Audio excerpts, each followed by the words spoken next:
दोस्तों, जब भी हम इंडिया की बात करते हैं तो इंडिया किससे जाना जाता है, इंडिया की शान किसे कहा जाता है? तो हमारी जो फौज है, हमारी जो आर्मी है, एयरफोर्स है, नेवी है, उनको ही हम कहते हैं कि इंडिया की शान है। क्योंकि उनकी वजह से ही इंडिया आज ऐसा है जैसा वो दिख रहा है। क्योंकि वही अपनी जवानी कुर्बान करके, अपनी पूरी जिंदगी सीमाओं पे देके हमें सिक्योर करते हैं। और दुख तब होता है जब इतनी बातें कहने के बाद उनके ऊपर आ जाए और हम कुछ ना कर पाए।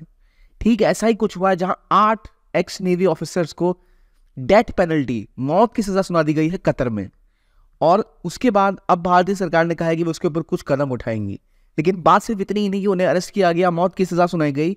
इससे पहले पिछले 1 सालों में जो यातनाएं उन्होंने झेली है, ये खुद में एक बहुत बड़ी बात है, बहुत ज्यादा कष्टकारी बात है। अगर हम जाने तो इन 8 ऑफिसर्स को सोलिटरी कन्फाइनमेंट में रखा गया, यानी उन्हें एक एक व्यक्ति को एक चैम्बर में बंद कर दिया गया इस अंधकार में, जिसे कहते हैं कि आपको केवल रोशनी इस छोटे से होल से दिखाई देती है और आप अकेले उस काल कोठरी में पड़े रहते हैं, जो कि सजा बड़े से बड़े टेररिस्ट या क्रिमिनल्स को दी जाती है।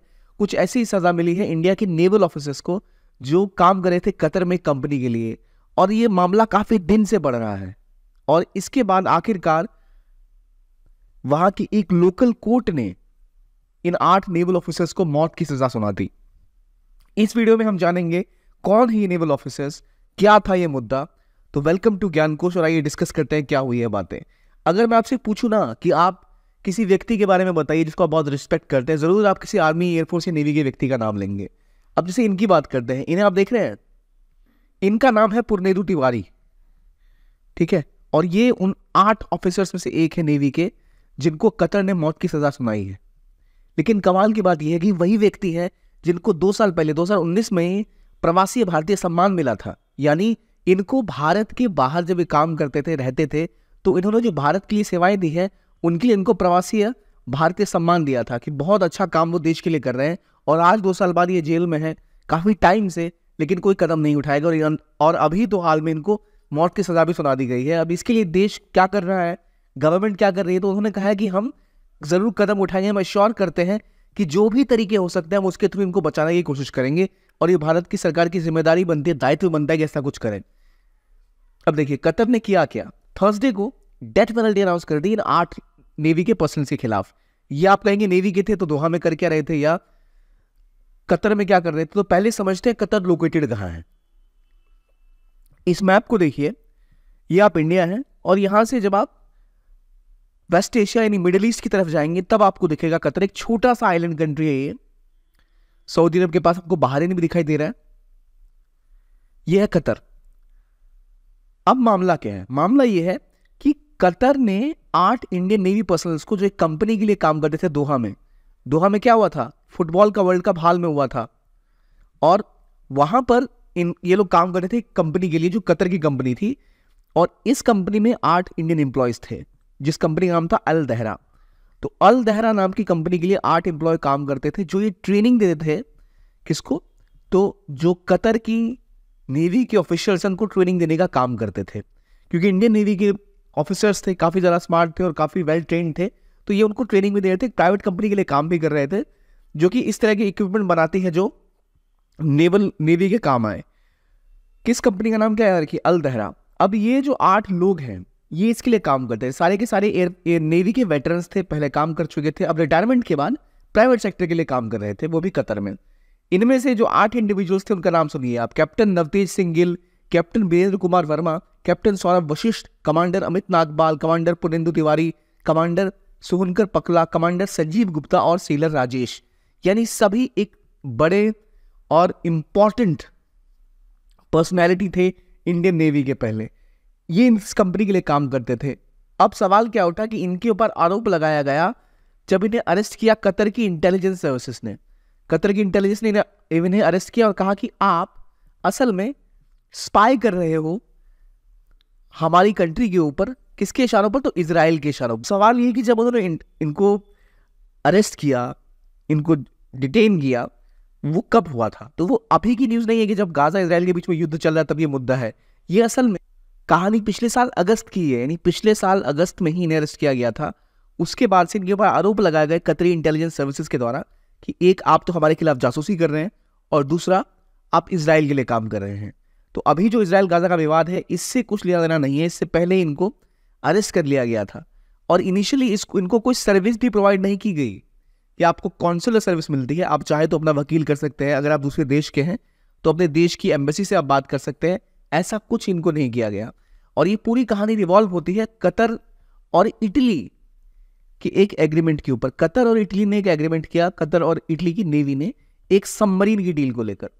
और जब वो सबमरीन की डील हुई और इस डील के अंदर इटली इनको सबमरीन प्रोवाइड करने वाला था, मुद्दा तब बिगड़ा जब वहां की इंटेलिजेंस ने ये कह के इनको अरेस्ट कर दिया कि उन्होंने कुछ इलेक्ट्रिक कम्युनिकेशन को इंटरसेप्ट किया है। उनको पता लगा है कुछ इलेक्ट्रॉनिकली कुछ कम्युनिकेशन हो रही थी उस सबमरीन के बारे में जिस पे काम कतर और इटली कर रहे हैं। अब जानिए इस बात को कि इटली से इन्होंने एक डीजल सबमरीन के ऊपर काम करना शुरू किया है और जो कंपनी, जिस कंपनी के साथ ये डील हो रही है इटली की, उसका नाम है फिनसेंटारी। तो फिनसेंटारी के साथ ये कंपनी जो इटली की थी, ये सबमरीन कंपनी के साथ कतर की नेवी का एग्रीमेंट था, वो उस पर काम कर रहे थे। इन्होंने ये आरोप लगाया कि उनको कुछ कम्युनिकेशन सिग्नल मिले जिससे पता लगा कि ये लोग जासूसी कर रहे हैं उस सबमरीन के बारे में और हो सकता है ये इन्फॉर्मेशन प्रोवाइड करा रहे हो इजराइल को। क्या इसके बारे में कोई सबूत दिया? नहीं। क्या कुछ बोला? नहीं। पिछले 1 साल से मामला चला।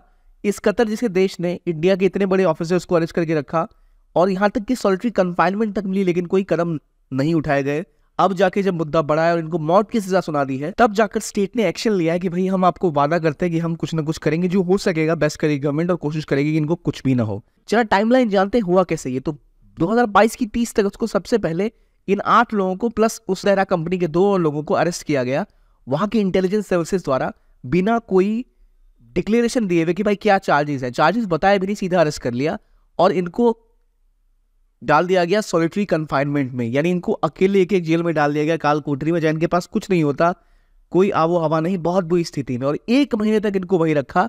1 अक्टूबर को जाके जो इंडिया के एम्बेसडर है दोहा में और जो डेप्यूटी हेड ऑफ मिशन है वो जाके इन वेटरन से मिले।